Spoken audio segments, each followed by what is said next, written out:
Alright, what's up, reviewers? This is Smooth the Reviewer, and today I'm going to be talking about an anime that has long since gone, that's long since ended. I'm going to be talking about Too Many Losing Heroines. So, this anime came out back in summer of 2024, I believe, is when it came out.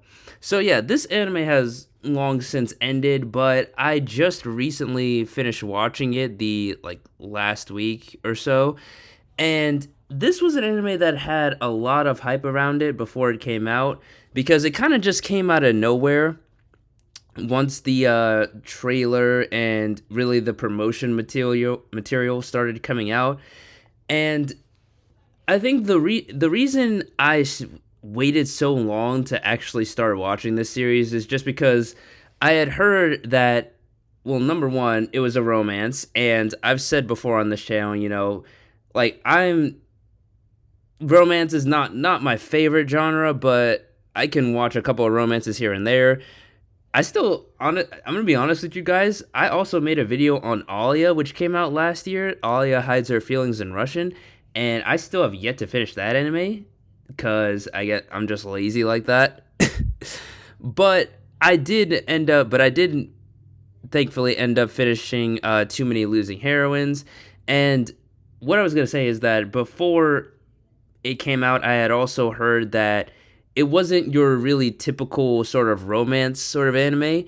It was literally breaking the rules pretty much of the romance genre. A lot of people were saying it kind of changes how the romance genre is a little bit because we have the main character here, I believe his name Nukamizu. I'm pretty sure that's what his name is. And then we have Yanami here, who is our female lead. So Nukamizu and Yanami meet when they're in some sort of cafe or something, and Yanami had just gotten rejected, not broken up with. She got rejected by her crush, and so that's typically what the theme is of the whole series. It's that these girls are getting rejected by the guys that they like, and Nukamizu here is kind of just a guy who's just witnessing all of this drama, and he's really just a guy who's kind of there for the girls in multiple different ways, so it's not the typical sort of romance plot where it's like he just falls in love with any of them. He doesn't really fall in love with any of them, and none of them really fall in love with him. So that pretty much, when I heard about that it wasn't going to be like that, I was like, okay, well, is this do I should I even care to watch it? Because it's like there's not really, it seems like there's not going to be any romantic development whatsoever, just like a lot of other series. But I was still pretty much locked in to watch it because, admittedly, I'm down to watch whatever people are like hyping up. I'm down to like give it a try at the very least. And when it was airing, a lot of people were loving it. Despite that premise I just set up, a lot of people were still loving the animation quality, and yeah, sort of all the scene, especially Yanami. The Yanami people were loving the heck out of her too. But here's the thing, she's not the only, she's pretty much the main girl that most people like, and it's really easy to see why. So I guess now I'm going to get into my true thoughts of the series as a whole. I actually enjoyed it. Okay, you know, like I said, I wasn't really thinking I was gonna like it too much going into it, especially hearing that there was like 100% not gonna be any romantic development between these two. But I'm here to tell you guys that that's okay for this series. I think this series does such a good job between these two characters, and that's honestly what saves it for me. and it's what makes me want to give it an 8 out of 10. I gave it an 8 out of 10 on my anime list, by the way, and I think people should definitely give it a try if you have not seen it, because the thing is that even though the two main leads they basically decide, like, by episode 4, I believe, that they're friends, that they're going to remain friends, and that this is a friendship, a pure friendship. And I think that the way whoever the author is, I don't know who the author of the series is or anything, but I think the way that they actually write the dynamic between these two main leads is like so good.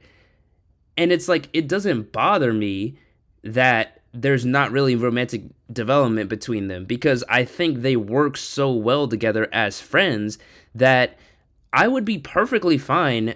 As of right now, I would be perfectly fine if the series ended and these two didn't get together.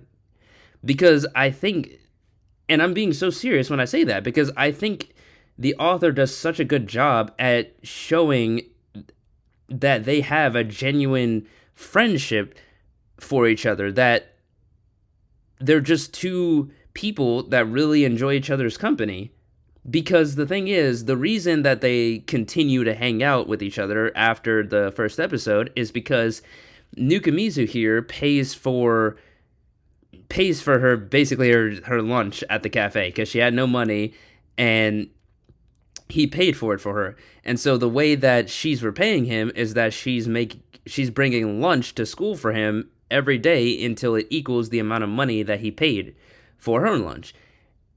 And it it's just really good. It's really good vibes, I would say. That's basically what I really want to convey, that the vibes between these two is just so well done, and I just really enjoyed it. And that's when I think the show is really at its best. This show is at its best when these two characters are just casually talking to each other about whether it's Yanami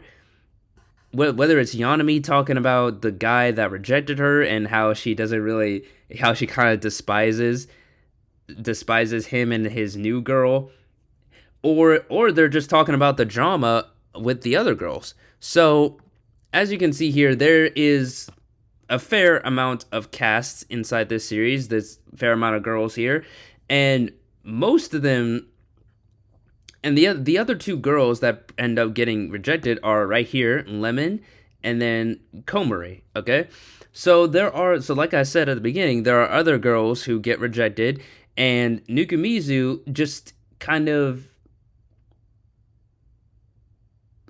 he just kind of just interacts with them, and tries to understand their feelings and tries to help them through what they're going through.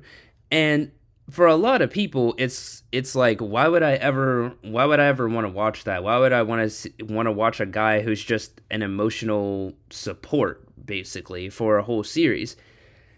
And before watching it, that's pretty much what I would have agreed upon too.